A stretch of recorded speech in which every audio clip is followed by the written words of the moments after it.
2026. We left with about 8 days to the end of the month. I mean, I must be honest. I did not envision that January would feel this fast. It's a pretty hot month for us down here in Kampala. A beautiful sunny weather, one that we get to enjoy every single day. Sometimes, not, we have our reservations over when it becomes a bit too hot, but it is what it is. We enjoy it, and nonetheless, to a certain level of extent. So, anyways, welcome. UEFA Champions League action that wrapped up match day 7 of the competition. Liverpool triumphant winners on the night, as were Barcelona, as were Newcastle, as were Juventus, as were Athletic Bilbao away to Atlanta. I mean, and all that really, really impressive stuff. So we'll be digesting all that in today's broadcast and see where the conversation leads us this beautiful morning. So we'll be digesting those results. Of course, the UEFA Europa League and the UEFA Conference League, I think, are bound to return as well because, we are getting to the later stages of those competitions, knockout. I know being that it is a Thursday, some people already want me to start looking ahead towards the weekend in regards to what there is to come in as far as the Premier League action is concerned, in as far as, things go, but we'll get to it. Yes, apologies on that, that internet glitch. Like I said, the internet blockade in Uganda continues, particularly on social media platforms. So that means for you to access social media, if you feel the need to, you have to use VPNs, many of which have been blocked by telecom networks. Of course, those that are familiar with the ingenuity of technology will know that anything is possible. So we'll do our best to stay informed. The thing I found, and it's not funny, it's simply utter stupidity, is the Uganda Communications Commission, who are responsible for, media platforms and telecoms and things like that, who okayed or affirmed the blockade of social media and other, internet services. India, supposed fight against fake news and misinformation, they've gone to the same platforms to communicate. And I'm thinking to myself, so who are you trying to communicate to if you yourself acknowledge that those platforms are blocked? And if they are blocked, how do you access them yourselves? Come on and tell the country, who are you sending the message to? Who are you communicating to? If your expectation is that nobody is online on those platforms. I found that a bit odd. Like I said, I don't want even to call it, it's just, anyway, I'll leave the politics to the politics. Let's not get dragged into the political conversation of that, because we all have frustrations on the reasons of people in that respect or in that regard. But I hope all of you are doing okay. Thank you so much for those of you that were part of our broadcast last night. We kicked off that broadcast earlier than usual. It kicked off at around 9:34 p.m. around that period. The reason for that is because I had some responsibilities to take care of, which I thought could have dragged me away from our usual time for 11 p.m. So I decided let's do the broadcast a little earlier than usual. So, in case the same thing happens today, please do bear with us, because that's also a huge possibility of that happening today in the context of our late night or evening broadcast. So, please bear with us if we do find ourselves, having to deal with the same case or the same issue on that front. So, like I said, it was a night of, some really impressive results. Premier League teams, like our, headline says, are really doing well in the UEFA Champions League. as we'll see with the UEFA Champions League table. Then Barcelona, Liverpool back winning ways. Barcelona from the weekend, they lost by 2-1 against Real Sociedad, while Liverpool were sharing the spoils in a 1-all draw against Burnley. So both sides are back to winning ways.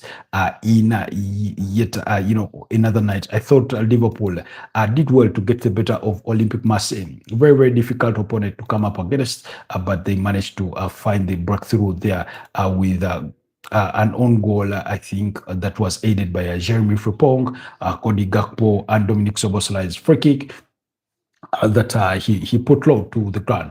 Ordinarily or usually, teams when they set up their wall, they put a player behind that wall to lay on the ground to avoid any smart plays of the ball being, played under the feet of the wall. Because usually the assumption of the wall is that whoever is taking the free kick is going to go high or above, because 9 times out of 10, that's what they do. So then for that one margin of error, they put somebody to the ground to lay down to prevent that kind of low free kick that I've seen players like Ronaldinho, players I think like Xabi Alonso, I think Luka Modric was the other, and now Dominic Soboslai attempted. So once the wall jumped up, he simply put that ball down and it hit the back of the net to give Liverpool the lead. They had scored a goal in the 23rd minute, which was ruled out for offside through Hugo Ekitike. That was rightly so. Paula Cabana says, hola to you too. Como estás? I hope I pronounced that well. But thank you so much for joining the broadcast this beautiful morning. So that goal in the 23rd minute was cancelled out, and then it took Dominic Soboslai the first minute over stoppage time in the first stanza to open the lead for Liverpool, while an own goal by Rooney in the 72nd minute put the game beyond the reach of Olympic Marseille, while Cody Gakpo came off of the bench to score in the 93rd minute or the 3rd minute of stoppage time to make sure that Liverpool won comfortably by 3-0. Chelsea were 1-0 winners against Pafos. Okay, before we get to the Chelsea game, let's look a little bit more about that Liverpool game. I thought Marseille going forward did not create so many clear-cut chances, but even for the few chances that they managed to create, Alson Ramsey-Becker was really, really upright to the challenge. He made saves against Aubameyang, I think one against Mason Greenwood or Timothy Weah, so he was really, really brilliant. He was sharp on the night. He was focused. That's Alson Ramsey-Becker. He did everything in his power to keep Liverpool in the game to ensure that, they went on to win. Soboslai did well. Then Mohamed Salah, I thought he looked a bit sharp. He looked sharp, and he looked like he enjoyed what he was doing on the pitch. Although he did not get himself a goal.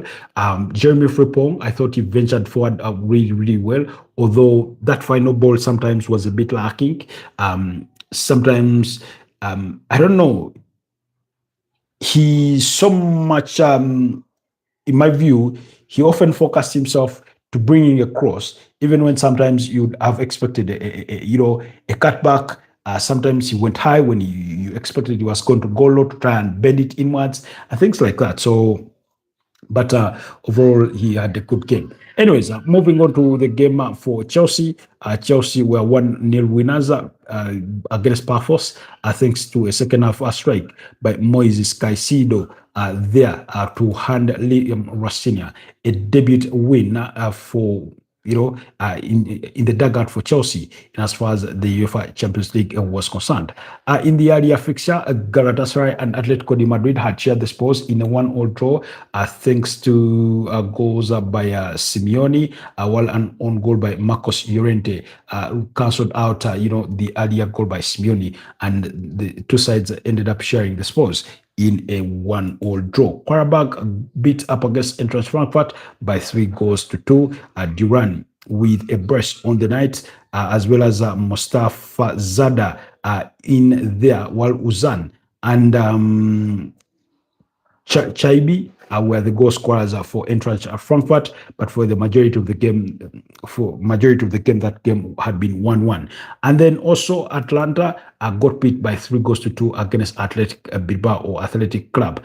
Gianluca Scamacca opened the scoring for Atlanta, while Gruzeta did score to restore parity. Serrano scored to make it 2-1. That was in the 70th minute. The equalizer coming in the 58th minute, while Navarro scored in the 74th minute to make it 3-1. Orhan Sunset there providing the assist, and Navarro providing 2 assists, and then scoring 1, while Kristovic did score to make it 3-2 for Atlanta. Ademola Lookman providing the assist there. I think it was about the 87th minute when that goal comes, around 88th minute, thereabout, for Atlanta, and they could not manage to rescue a point in that game. Bayern Munich were disappointing. Contrary to our prediction, I thought they were going to win this game by a mile, maybe by 5-1, but it was goalless at halftime. Realized they needed a penalty from Harry Kane in the 55th minute to make it 2-0, to add to his earlier strike in the 52nd minute that had given Bayern Munich the lead, with Michael Olise providing the assist. These are games that I did not watch because I was watching the game between Liverpool and Olympique Marseille, while I also kept tabs on the game between Barcelona and Slavia Praha, as we will see. Then also Juventus beat up against Benfica by 2-0. Crepin Thuram, as well as Winston McKennie in the 55th minute and the 64th minutes, respectively, did enough to win Juventus the game there. Pavlidis over Benfica missed a penalty to pull one back for Benfica on the night. Newcastle dismissed PSV Eindhoven from the Dutch Eredivisie, beating them by 3-0. Johan Wissa scored, with Joelinton providing the assist in the 8th minute. PSV goalkeeper plays a long ball. It's intercepted by Joelinton. No, was it Joelinton? But in the midfield. And Newcastle, at the time when Newcastle win the ball back, Johan Wissa was even still in an offside position, returning from the box of the enemy. And then Anthony Gordon in the 30th minute scored to make it 2-0, with Johan Wissa providing the assist. Brilliant night for Johan Wissa. While in the 65th minute, Harvey Barnes scored to make it a 3-0. It's a kind of game where Newcastle were controlled. I did watch a review by Craig Hope, the journalist. I think he writes with the Daily Mail, I think, or with the Mail. Yes. So I was watching a bit of his review, and he was saying how Newcastle were really, really good on the night. He spoke about how clinical they were with their chances, how they did not let PSV have a sniff, how the Johan Wissa looked perfect on the night. After they went 3-0 up, they played with the reservation of energy. So I mean, that's everything you expect or you'd want to see in your team. Why? Because the reason as to why teams like Newcastle, you have to play with the reservation of energy, is you've had your struggles with injuries, but also you have a very, very tough or busy fixture. For example, you remember when I told you guys before, for every team, for every Premier League team that is in the UEFA Champions League, still in the EFL Cup, in the FA Cup, and the Premier League, you have 4 competitions that you're chasing down or still participating in. You had 9 games to play in the month of January, and that story is not yet changed. Why? I can only tell you what has happened before. The likes of Arsenal, Chelsea, Newcastle, Manchester City, all those have responsibilities of 9 fixtures in as far as January is concerned. And so far, of course, we more than halfway in January, and they've done well, fairly well in some of those games. So, for example, when you look at Arsenal, um, I'm just using the example of Arsenal to make reference to or to paint the context in which teams like Newcastle, Manchester City have had to deal with. Arsenal began January with a 3-2 victory against Bournemouth. Then they had the goalless draw against Liverpool. They went to Portsmouth and won 4-1 in the FA Cup. Went to Chelsea, won that game by 3-2. Drew against Nottingham Forest in a goalless draw, and then against Inter Milan, they managed to win that game by 3-1. That means they've had 2 draws and 4 victories in the 6 fixtures they've played out of the 9 that they are supposed to play in the month of January. Now, up next, they have a game against Manchester United. Hi, everyone. For those of you that are just joining the conversation, my name is Robert Kesakos, and I'm coming to you live from Kampala, Uganda. It's a pleasure to have you around. Join us. Posa says hi. Tegu says hi. Hi to you too, everyone. Where are you guys joining us from on this beautiful Thursday morning? If you're new here, kindly like the broadcast, but also consider subscribing to the channel. I'll appreciate that a great deal when you support what we do on the community. So, up next, over the weekend, Arsenal have a tough fixture against Manchester United on Super Sunday, after which midweek, I think they'll play on Wednesday when they play at home against Kairat Almaty. Then subsequent to that, then they will have a Premier League game for the subsequent week, which will be match day 24 of the Premier League. So you can really see how fixtures have come really thick and fast for some of those teams. For match day 24, yes, it will be the Saturday, 31st of January, when they play Leeds United at 6 p.m. So really, that's the kind of picture I paint for you. On the other side, you've had teams like Manchester City go through the same period. Man City have struggled a little bit for results. Still in the same period of January, they are January calendar kicked off with the 1-1 draw against Chelsea. They drew against Brighton. Then they won against Exeter City in the FA Cup by 10-1. Then they went and beat up against Newcastle in the first leg of the quarterfinals of the EFL Cup. Then they lost to Man United and lost to Bodo Glimt. So that means they've won 2 fixtures, they've drawn 2 fixtures, they've lost 2 fixtures. That's in the 6 games out of the 9 that they do have to play in January. So their next fixture in the Premier League is going to be up against Wolverhampton Wanderers over the weekend. Then they'll play Galatasaray in midweek in the UEFA Champions League. And then there would be 9th fixture will come on the 1st of February when they when they make a trip to Tottenham Hotspur, one of the few teams that beat them in the first round, beating Manchester City by 2-0 earlier on in the season. So that's been the context for teams like Manchester City, for teams like Arsenal, for teams like Newcastle and Chelsea. It's been a bit of a tough January. So for Newcastle to apply themselves the way they did was really, really impressive to watch. So, Jesus Christ.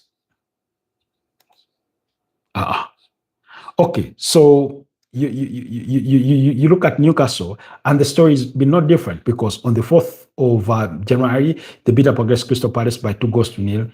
Their subsequent game was against Leeds, which they won by 4-3. Then they went and knocked out FC Bournemouth in the 3rd round of the FA Cup by 7-6 on post-match penalties that preceded a 3-3 draw.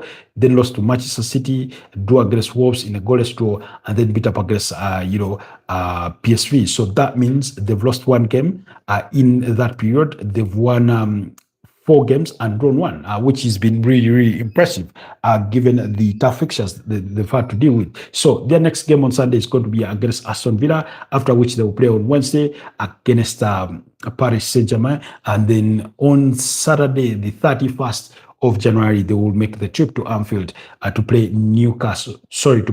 Liverpool. And then immediately after that, the midweek of Feb, first week of Feb, then they will have the reverse fixture of the EFL Cup away to Manchester City, as will Arsenal be up against Chelsea on the 3rd, I think, on the 3rd of February, which will be a Tuesday.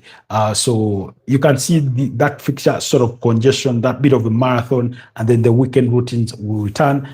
It's a bit crazy. So teams like Newcastle, teams like Arsenal, teams like Man City, teams like Chelsea have had to manage those fixes. But we'll wait to see. I have this sort of feeling that we could see a final between Arsenal and Manchester City for the EFL Cup for the first time since what, 2017 or 2018? I think 2018. Yes, around that period.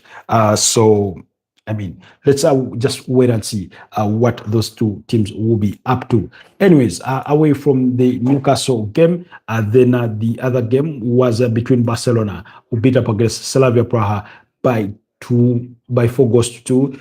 Slavia Praha did really, really well, especially in the first half. They took the lead with a set piece goal. Barcelona struggled to defend set pieces because they were not defending the near post, and usually that's where the ball was being flicked off of. Before finding its way into the back of the net. But Fermin Lopez scored a first half burst in the 34th minute and the 42nd minute, respectively, thanks to assists from Frankie de Jong and Pedri, who are really immaculate in that game, providing the assists. But Fermin Lopez, I mean, that second goal that he scores, quite a brilliant goal.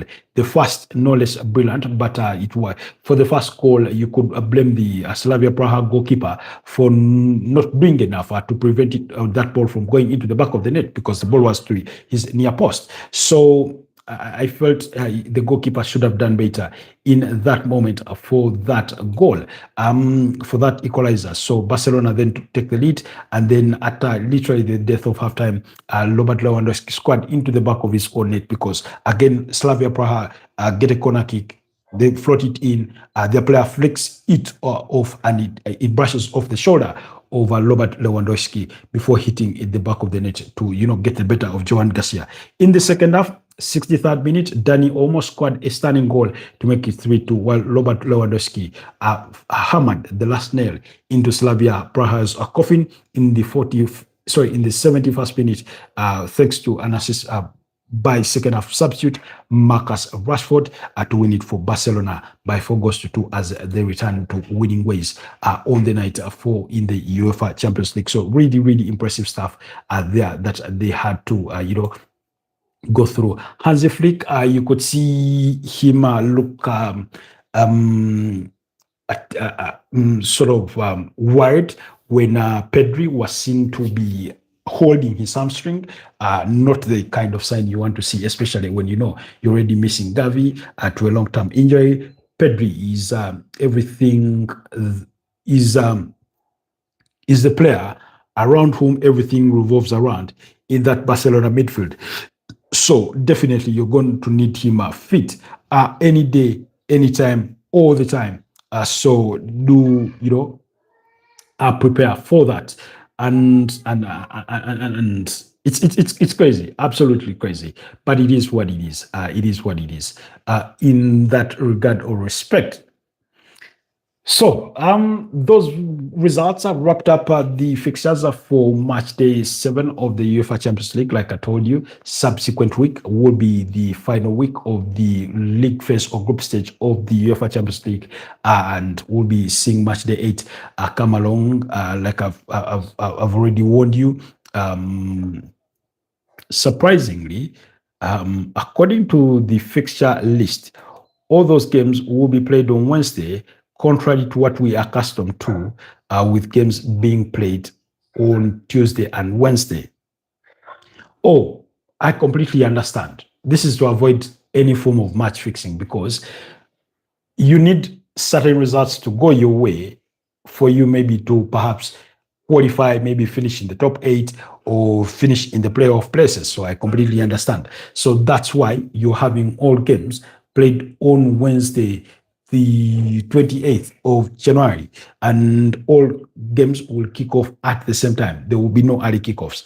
So just to read you the fixture list, this is how things will go. Or next week on Wednesday in the final games of the UEFA Champions League. Athletic Club will be up against Sporting CP. Liverpool will take on Qarabag. Barcelona will be up against Copenhagen. Monaco will take on Juventus. Ajax will be up against Olympiacos. PSG will take on Newcastle. Borussia Dortmund will be up against Inter Milan. Napoli will entertain Chelsea. Frankfurt will be up against Tottenham Hotspur. Atletico de Madrid will be at home against Bodo Glimt. Leverkusen will take on Villarreal. Arsenal will be up against Karate Almaty. Pafos will welcome Slavia Praha, while Manchester City will be at the Etihad Stadium to play Galatasaray. Olympic Marseille will make the trip to Belgium to play Club Brugge, while Benfica will entertain Real Madrid. Union Saint-Gilloise will be up against Atlanta, while Bayern Munich will make the trip to Netherlands to play PSV. So the fixtures to look out for in terms of significance, but also size, PSG against Newcastle is a fixture to look out for because there is a lot to play for in that game, as is a game for Juventus and Monaco. Barcelona still have something to play for, but after PSG Newcastle, look forward for Inter Milan against Borussia Dortmund. Then Napoli versus Chelsea is another game to keep your eyes on. In regards to the final day of the UEFA Champions League fixtures. Then, so here after match day 7, here's a look at that table. Bayern Munich moved second after following that 2-0 victory against Union Saint-Gilloise, moved back to second slot because remember they had dropped out from second to third following Real Madrid's victory against Monaco. But Arsenal at the summit of that table with 21 points. Perfect, form, 7 out of 7 20 goals, only 2 conceded. Bayern Munich, 20 goals scored, 7 goals conceded. They come there in second place. Third place is Real Madrid with 15 points. Excuse me. Real Madrid with 15 points, 5 wins, 2 losses, as do Liverpool in 4th place, 5 wins, 2 losses, 15 points. Tottenham Hotspur come 5th with 14 points after 7 games are played, 4 wins, 2 draws, and 1 loss. PSG, same account. PSG comes 6th with 4 wins, 1 draw, and 2 losses, as do Newcastle, all tied with 13 points. Newcastle in 7th place. That's why the game between PSG and Newcastle will be quite significant. Chelsea come in 8th with 13 points, ahead of Barcelona on a better goal difference. But Barcelona, Sporting CP, Manchester City, Atletico de Madrid, Atlanta, that's for the teams occupying from 6th place to 13th place. That's a PSG, Newcastle, Chelsea, Barcelona, Sporting CP, Man City, Atletico de Madrid, and Atlanta all have 13 points. It's goal difference that makes hold on a second. It's not goal difference that makes the difference. There's also head-to-head. Why? For example, Chelsea have won 4 games, drawn 1 and lost 2, as have Barcelona, but Chelsea have scored 14 goals, conceded 8, and have a goal difference of 6. Barcelona have scored 18, conceded 13, and have a difference of 5. So anyways, it's goal difference, and then, but also, because head-to-head would stand if they were all in the same pool. Group. Tony says, hola, subscribe, Bensi. You mean subscribe? Thank you so much, Tony. Do that. Please subscribe to the channel. Tega Wibo says hi. Good to have you on the broadcast as well. It's a pleasure to see you guys around. Thank you so much for the love and support. So anyways, It's a goal difference that separates those teams.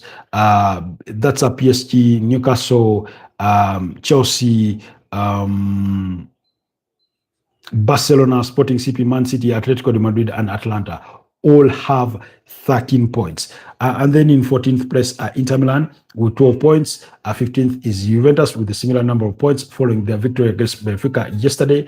Borussia Dortmund, 11 points. In 16th place, in 17th and 8th, Galatasaray and Karabakh with 10 points. Olympic Marseille, 9 points. In 19th place, Leverkusen, 20th, Monaco, 21st, PSV, yes, Monaco 21st, all. So Marseille, Leverkusen, and Monaco all have 9 points. PSV in 22nd place as Bilbao, as well as Olympiacos have 8 points, as do a 25th place Napoli and Copenhagen. Now, the game between Chelsea and Napoli is of that significance that if Napoli win that game, they qualify for the playoffs. Chelsea have already qualified.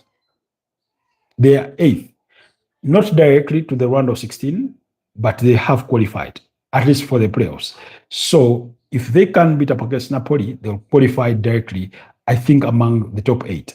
But if Napoli get a result against Chelsea, then they will qualify for the playoffs. So Napoli, Copenhagen, Club Brugge, Bodo Glimt, Benfica, Pafos, Union St. Clovis, Ajax, Eintracht Frankfurt, Slavia Praha, Villarreal, and Kairati Almaty are the teams in the bottom eight. Remember, the bottom eight leave the competition straight away, while the teams that finish between 9th and 24th go for a playoff to get the second set of 8 teams that meet the top 8 for the round of 16. That's how the competition is set. So Premier League teams are doing really, really well in the UEFA Champions League. Out of the 5 teams, is it 5 teams? Arsenal, Liverpool, Tottenham, Newcastle, Chelsea, Man City. Out of the 6 teams representing the Premier League or the UK, only one team is outside the top 8, and that's Manchester City. And they're not outside the top 8 because they're worse off. It's because of, goal difference. Had they won their game against Bodo Glimt, perhaps we would be having them. Had they not lost, actually, because that would have given them a point which would have put them 6th on the table. So, in other words, would have them in the top 8, and maybe Chelsea will be 9th. So, anyways, so you have Premier League leaders, Arsenal, leading the UEFA Champions League table. In 4th place, you have the reigning champions of the Premier League, in Liverpool, there with 50 points. 6th place, 50th place is Tottenham Hotspur, the UEFA Europa League champions. And this kind of performance from Tottenham Hotspur for a UEFA Europa League champion sort of justifies UEFA's amendment to have the UEFA Europa League winner play in the UEFA Champions League next the subsequent season. So it's been really, really impressive. Okay. As notification says violation detected, end live, avoid 3-month suspension. if I had any violation, YouTube will be reaching out to me via email, not in the comment section. But thanks so much for joining the broadcast, and thank you so much, notification YT P7Y. I could take a guess that you could be from India. Anyways, so so first is Arsenal, 4th is Liverpool, 5th is Tottenham Hotspur, Newcastle are 7th, and Chelsea are 8th. So that tells you how good those teams are doing well. And like I said, Manchester City are 11th with 13 points. That's as many as the 6th place team on the table. The only difference is that Manchester City have conceded 9 goals. Their goal difference is at only 4. So earlier on, let me see if I can retrieve this. But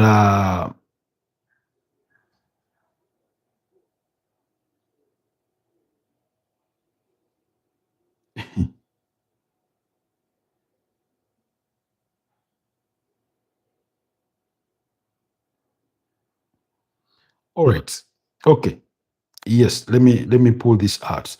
So that also signals perhaps to the strength of the Premier League.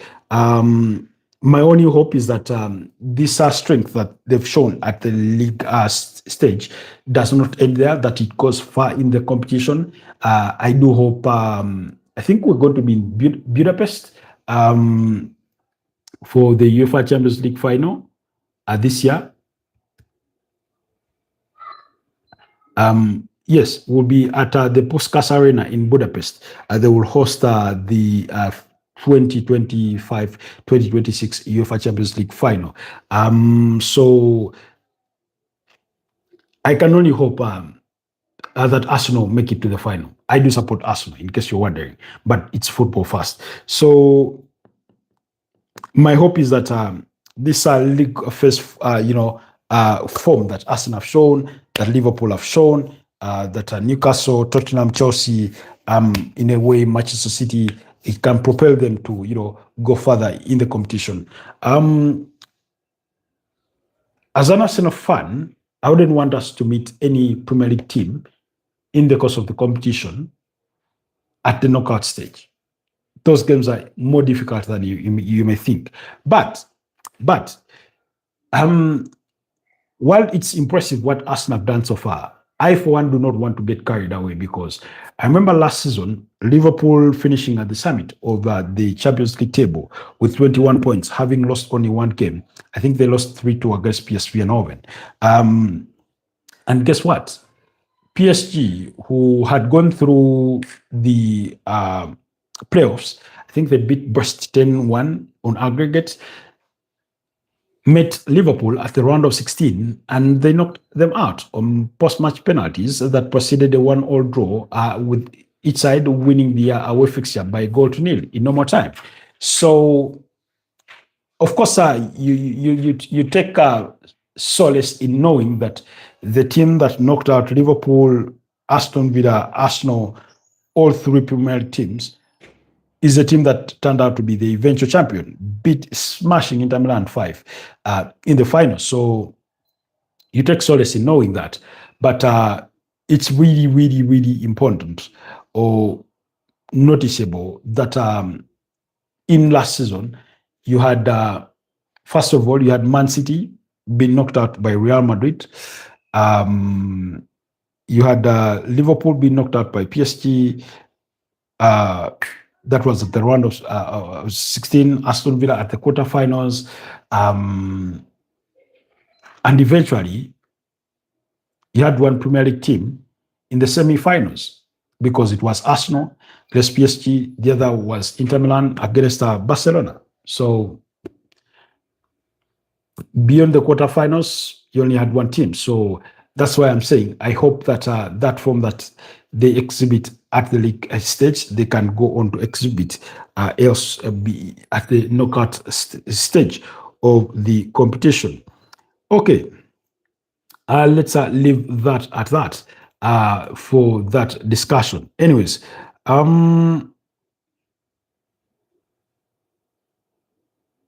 okay. Aston Villa have reached an agreement in principle with Lazio for Greek goalkeeper Christos Mandas on loan with a conditional obligation, as revealed that as by Ben Jacobs. So transfers are raging on. Then there's the curious case of Thomas Frank. We spoke about this yesterday following their 2-0 victory against Borussia Dortmund in the UEFA Champions League at the Tottenham Hotspur Stadium, and I said what Tottenham are experiencing this season is not much different from what they did experience last season, where they were really, really poor in the Premier League, although this season they are slightly better, and then they were doing incredibly well in Europe. That was in the UEFA Europa League. So they are doing really well in the UEFA Champions League by measure of their own standards, but in the Premier League, they are sort of struggling, and that's perhaps one of the things perhaps making it difficult for Tottenham Hotspur to make a decision on his future. But also he did say, and you must pick something out of what he said, if you do not give managers time, then they can't build something long-lasting. It's going to take time. When players come to a new team, usually we say they need to adapt, they need to acclimatize. And if they are coming from a foreign league or a foreign country to another, we want to give them a complete season and see what's up. Arsene Wenger is famously known for saying that you cannot judge a new player until a period of 6 months. But also that period of 6 months, it depends on how much game time he gets.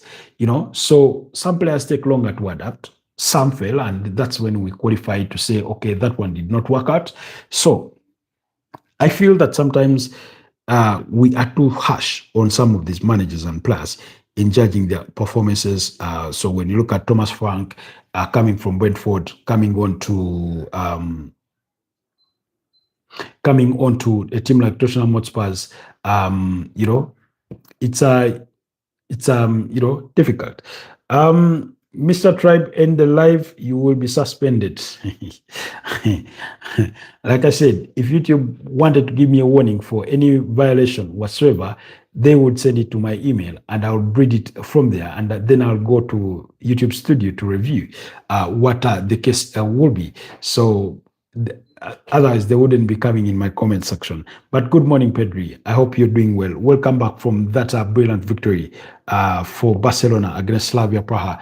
But like I said, I noted Barcelona will need to do better in defending set pieces if they are to improve their chances of how far they can go or how deep they can go in the competition. Okay.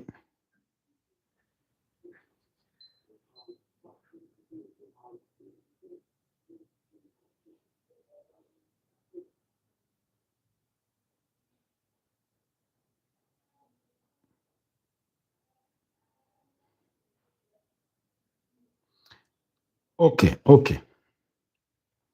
Some injury news coming out of the Arsenal camp. You say, okay, good morning. There's an expectation that Ricardo Carafiori will return soon, but Pierre Hincapi is also closing in on a return to full training. As Ateta says, let's wait. Let's see how he reacts to the increased intensity in training. He also adds, this is according to the Hand of Arsenal, says Timber contracts are described as a smooth sailing and a matter of when, not if, a long-term deal soon coming. We know for a fact that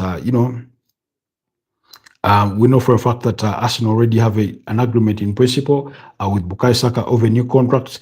We know that there are negotiations ongoing with Kai Havertz over a new contract.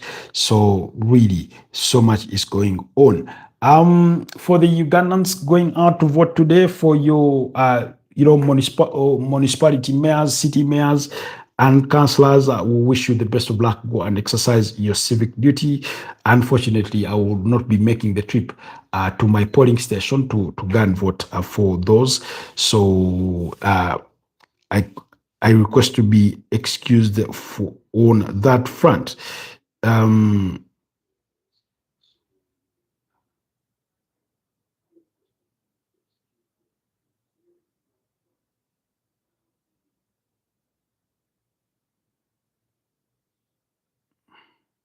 Okay, so yeah,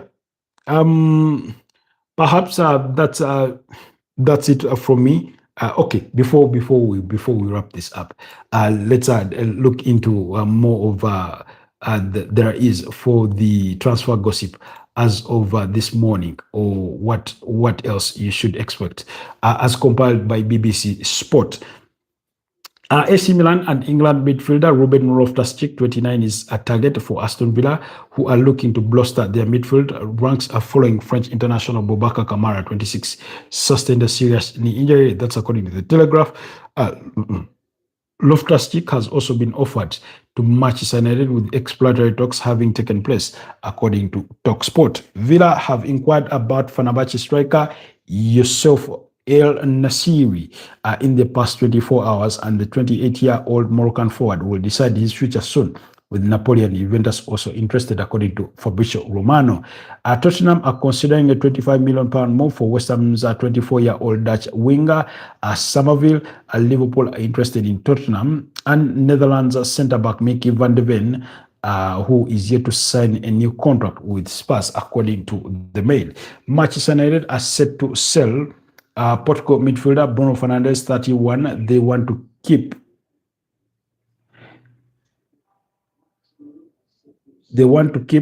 for another year and would like a decision from him before the summer's World Cup, according to ESPN. Nottingham Forest will allow Brazilian left back Caibano, 22, to leave on loan this month, with Liverpool's 29-year-old Greece fullback Kostas Tsimikas currently on loan at Roma among their list of targets. That's according to The Athletic. Forest have had an offer for Napoli defender Matheus Oliveira, are rejected but remain in talks for the 28-year-old Uruguayan international. That's according to Tutto Mercato Web in Italia. Celta Vigo have submitted a formal loan offer for Wolves for Far Lopez, 21, and would cover all of the Spanish under-21 attacking midfielder's salary, according to Sky Sports. Real Madrid are considering a move for Portuguese midfielder Ruben Neves, 28, who is open to a move away from Al Hilal, with Manchester United also eyeing the former Wolves captain, according to Spanish. Chelsea and England playmaker Cole Palmer, 23, is willing to return to Manchester to join Manchester United, although the former Manchester City player has a contract until 2033 at Stamford Bridge. That's according to Express. Barcelona want to sign Manchester City captain Bernardo Silva, 31, as a free transfer when the Portuguese midfielder's contract expires at the end of the season. Brentford, a Nigerian defensive midfielder Frank Onyeka, 28, is being chased by Championship duo Sheffield United and Coventry City for a January move, while Valencia are also interested, according to the Standards. Schalke 04 have reportedly agreed terms to sign Bosnia and Herzegovina striker Edin Dzeko, 39, who only joined Fiorentina in July, according to Sky Sport Germany. So that's the latest from the rumor mill of the transfer gossip as compiled by BBC Sports.